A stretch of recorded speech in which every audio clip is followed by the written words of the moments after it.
ফজলুল করিম একটা মানুষ রূপে শয়তান।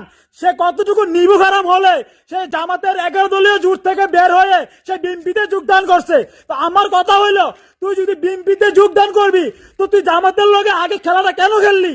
কত বড় জাউরাই সোর মনে দেখছেন, কত বড় বাটপার হেতে জামাত ইসলামের দল থেকে বাইরে গেছে কিসের জন্য? সবসময় আকীদা আর সবসময় শরীয়তের কথা বলা যায় না। সময়, পরিবেশ, পরিস্থিতি বুঝে সবকিছু ম্যানেজ করতে হয়, মেনটেন করতে হয়। এই শালা ভণ্ড, প্রতারক, মুনাফেক এই বিগত দিনেও আমলিগের হয়ে অনেক বাতাস উঠেছে, আমলিগের এরকম বাতাস দিত। আর এখন এই যে জামাতের সাথে জোট করেও জোটটা রাখতে পারলো না, কিসের জন্য আপনারা অবগত আছেন। আগামী 12 তারিখ নির্বাচনের পরে 13 তারিখ সকালে দেখবেন যে চরমুনার পীর সাহেবের হাতে মূলা। মানে যদ্দা আপনার কম হয়ে গিয়েছে, এই যে পান খান হাকিমপুর চরমুনার পীর সাহেব আপনার বউ আপনার ভোট দেবে না, আমার কথাটা মিলে নিয়ে। এই সেকুলারদের সাথে শরিয়াত বিশ্বাস করে না যারা, তাদের সাথে এত হাসি ঠাট্টা মজাক করে কি কাজ করতেছে, কি জন্য ওখানে গেছে আমি জানি না। তো একটু ভিডিওটা শেয়ার করে এর তথ্যটা সঠিক জানাবেন, কোন কারণে ইসলামের কোন উপকারের জন্য এখানে গেছে এনারা। মানে যদ্দা আপনার কম হয়ে গিয়েছে, এই যে পান খান হাকিমপুর চরমুনার পীর সাহেব আপনার বউ আপনার ভোট দেবে না, আমার কথাটা মিলে নিয়েন। যেরকম গিয়াসউদ্দিন তাহেরি সুদ ঘুষির ওয়াজ করতে করতে নিজেই সুদ খায়, তো এবারটা ঘরটা সামলান, আপনার বউ ভোট দেবে না আপনার। আপনি যে মনে হয় পানে জর্দা আপনার কম হয়ে গিয়েছে, এই যে পান খান হাকিমপুর ইসলামপুর মকিমপুর সব দিলাম, দিয়ে পান খেয়ে মাথাটা ঠান্ডা করেন। 54টা বছরে আপনারা কি করিয়েছেন? খালি মুনাফিকি কাজ করিয়েছেন। যেদিনকে আমরা আতর জামাই ডলিয়েছেন সেদিনকে আমরা বুঝতে পারিছি আপনি পোল্ট্রি খাবেন, আপনি পোল্ট্রি খাবেন, আপনার বউ আপনার ভোট দেবে না। আপনি গুল্লা পাবেন, গুল্লা এরম রসগোল্লা গুল্লা পাবেন, আন্ডা আন্ডা পাবেন আন্ডা। জমাতরে ধরা না হাবাই সরমনায় ধরা হাই দে সরমনায় সম্পর্কে 2 আনসার সিট হলি ভাইতু বিএমপি লই যুদ্ধ করি জামাত উদ্দ সহ 2 আনসার সিট পাইতু। কিন্তু সরমনায় নিজের বাস নিজে গেছে, নিজের বাস নিজে গেছে সরমনায়। এই সরমরক ফেসিস্টের দোষর লক্ষ লক্ষ কোটি কোটি টাকা খাইয়ে নির্বাচন করতো। এই জাঙ্গু জানাল ভাই সাক্ষী আছে, কয়ে দিলাম। জামাতকে ছাড়া চরমোনাই কি ক্ষমতায় আসতে পারবে? চরমোনাই পীর একটা ফু দিবেন, চোখের পলকে রুহানি ক্ষমতায় দেশের প্রধানমন্ত্রী হয়ে যাবেন। যোগ্যতা নাই সারা বাংলাদেশে 2টা পাওয়ার, হেরা চায় 100, আল্লাহকে কবুল করছে, হেরা এখন 300। বিষয়টা কেমন জানি পং।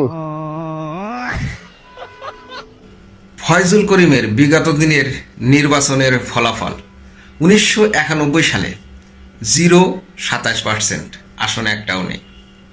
1996 সালে 0.03%, 2001 সালে 0.01%, 2008 সালে 0.98%। এই হলো উনার ভোটের দশা।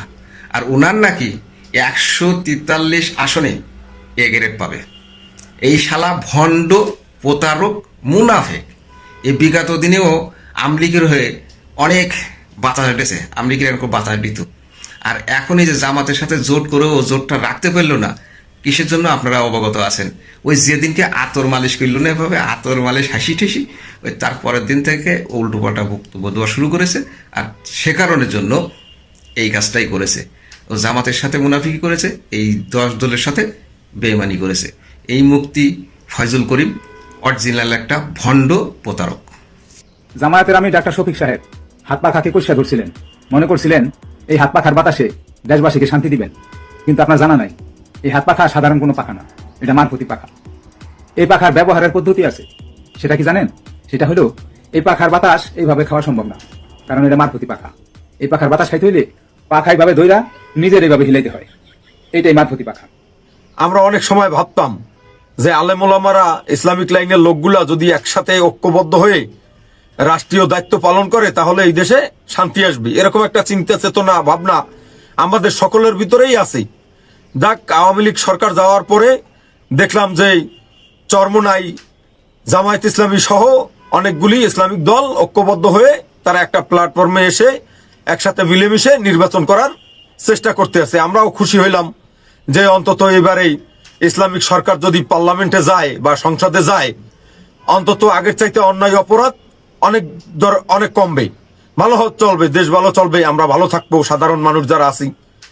কিন্তু দুঃখজনক বিষয়, এই চরমোনাই আগে কখনো চেয়ারম্যানও হতে পারে নাই, উপজেলা চেয়ারম্যান হতে পারে নাই, বা চরমোনাই পীর সাহেব এখন পর্যন্ত উনি সংসদ সদস্য হতে পারে নাই। ইসলামিক দলগুলো 10 দল মিলে ওনারে 50টা সিট দিছে। ওনার তাতে হবে না, ওনার লাগবে প্রধানমন্ত্রীর পদ। উনি আবার নতুন কথা তুলছে, শরিয়া মানে না অমুকে, আকিদা মানে না অমুকে। এই শরিয়া আর আকিদা বেচে আমি চরমোনাইরে জিজ্ঞেস করতে চাই, আপনারা কতদিন খাইবেন? বহুত তো খাইছেন। আপনি যদি পার্লামেন্টে না যান, আপনি যদি সংসদে না যান, সংসদ সদস্য না হন, তাহলে কি আপনি শরিয়া আইন বাস্তবায়ন করতে পারবেন? আপনি মানুষের কোনো পরিবর্তন করতে পারবেন? কোনো উপকার করতে পারবেন? সমাজের কোনো উপকারে আসবেন পার্লামেন্টে না গেলে? আপনি যদি 100 বছরও চেষ্টা করেন পার্লামেন্টে না গিয়ে দেশের একটা চুল লড়াইতে পারবেন? কোন সিস্টেম পরিবর্তন করতে পারবেন? আগে আপনার পার্লামেন্টে যাইতে হবে, তারপর পরিবেশ পরিস্থিতি বুঝে, সময় বুঝে আপনারা আলেম ওলামারা ঐক্যবদ্ধ হয়ে পদক্ষেপ নেবেন। কখন শরিয়া আইন চালু করবেন, কখন কোন জিনিসটা করবেন, কোন আইনটা করবেন, কোনটা জনগণের জন্য ভালো হবে, রাষ্ট্রের জন্য ভালো হবে। কিন্তু সেইটা না করে এক আলেম অন্য আলেমের পিছনে ছুরি মারার চেষ্টা করতে আছেন, একজন আরেকজনের ক্ষতি করার চেষ্টা করতে আছেন। আপনারা কি মনে করেন এই চরমোনাই যারা আছেন, মুরিদ যারা আছেন, আশেকান যারা আছেন, বা চরমোনাই পীর সাহেব সহ যত দলীয় নেতাকর্মী আছেন, আপনারা কি মনে করেন সাধারণ মানুষ আপনাদের ভালো বলতে আছে? যারা সাধারণ পাবলিক জেনারেল লাইনের লোক, তারা আপনাদেরকে মনে প্রাণে ঘৃণা করতে আছে আপনারা যে জোট ভাঙতে আছেন। এই জন্য আপনাদের মুরিদরাই লাফালাফি করে পীর সাহেব 300 সিট পাইবে। পাগলের মাথা খারাপ হয়েছে, 300 সিট পাইবে। আর বিএনপির মতো একটা দল, বৃহত্তর দল, জামাতের মতো একটা দল, তার আঙ্গুল চষবে। আপনারা 300 সিট পাইয়া নির্বাচনে প্রধানমন্ত্রী হবেন। এসব পাগলামি কথাবার্তা আর বাচ্চা সুলভ আচরণ এগুলো বাদ দেন, সময় উপযোগী সিদ্ধান্ত নেন। দেশের সাধারণ মানুষ কি চায় সেই সিদ্ধান্ত নেন। সবসময় আকীদা আর সবসময় শরীয়তের কথা বলা যায় না, সময় পরিবেশ পরিস্থিতি বুঝে সবকিছু ম্যানেজ করতে হয়, মেনটেন করতে হয়। ফজলুল করিম একটা মানুষ রূপে শয়তান। সে কতটুকু নির্ভুল হারাম হলে সে জামাতের 11 দলীয় জোট থেকে বের হয়ে সে বিএনপিতে যোগদান করছে। তো আমার কথা হইলো, তুই যদি বিএনপিতে যোগদান করবি তো তুই জামাতের লগে আগে খেলাটা কেন খেললি? আমার মনে হয় সে ইসলামের শত্রু, জাতির শত্রু। আপনারা কি মনে হয়? কত বড় জাউরাই চোর মনে দেখছেন, কত বড় বাটপার হেতে। জামাত ইসলামের দল থেকে বাইরে গেছে কিসের জন্য? 50 কোটি টাকা চাইছে, 100 আসন চাইছে। জামাত ইসলাম এগুলা দিতে রাজি না দীক্ষা, এই জন্য সে বাইরে গেছে গা। এবং তার লিখিত দিত কয়টা মন্ত্রী পরিষদ হেরে দিব, এবং রাষ্ট্রপতি এবং প্রধানমন্ত্রী যে কোনো একটা দায়িত্ব তার পদ তারা দিতে দিব।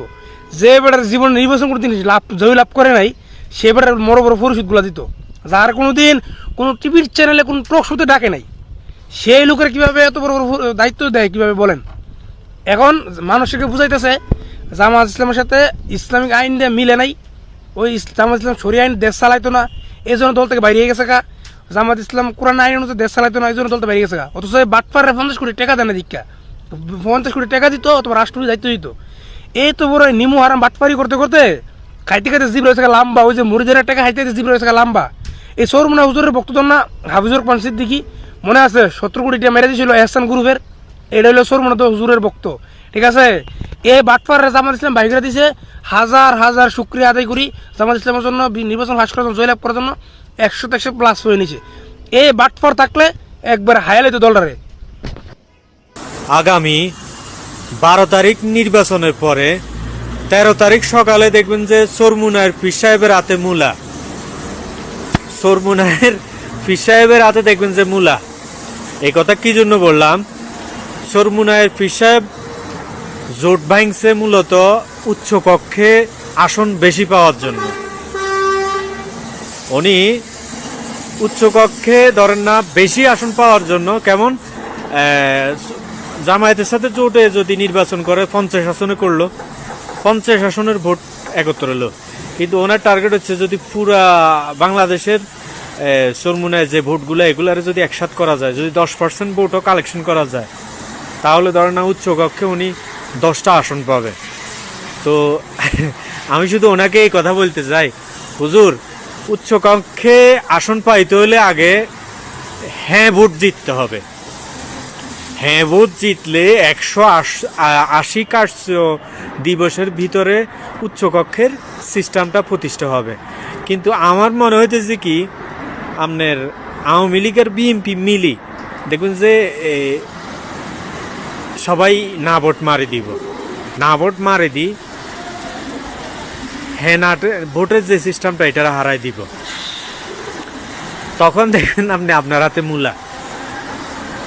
যে আশায় জোট ভাঙছেন কোনো লাভ হবে না। আপনি বলতেছেন ক্ষমতা লোভী না, তো ক্ষমতা লোভী না হলে আওয়ামী লীগের আমি নির্বাচন কেমনে গেছেন? নাক ফাটাই ফেলছে, ওইটাই মতো নির্বাচনে গেছেন। শোনেন, টাকা আর হচ্ছে ক্ষমতা, এই দুইটা জিনিসে সব কিছু পরিবর্তন করতে পারে। আপনারা বলতেছেন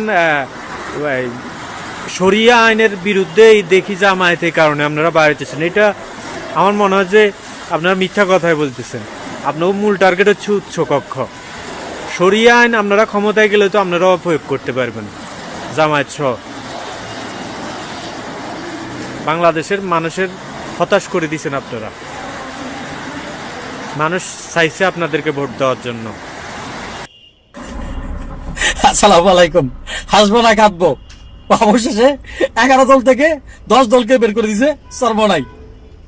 এটা কি মেনে নেওয়া যায় বলেন? 11 দল থেকে 10 দলকে বের করে দিছে সর্বনাই। সর্বনাইদেরকে বলি, শোনেন আপনারা, আপনার আমার দেশি, আপনারা ইসলাম, আপনাদেরকে ভালোবাসি, আরো ভালোবাসতাম। আপনাদের কার্যকলাপের কারণে মন থেকে উঠে যাচ্ছেন দিন দিন। শুধু আমার না, আমার মতো অনেক মানুষ মন থেকে উঠে যাচ্ছেন আপনারা, শুধু আপনাদের চরিত্রের কারণে।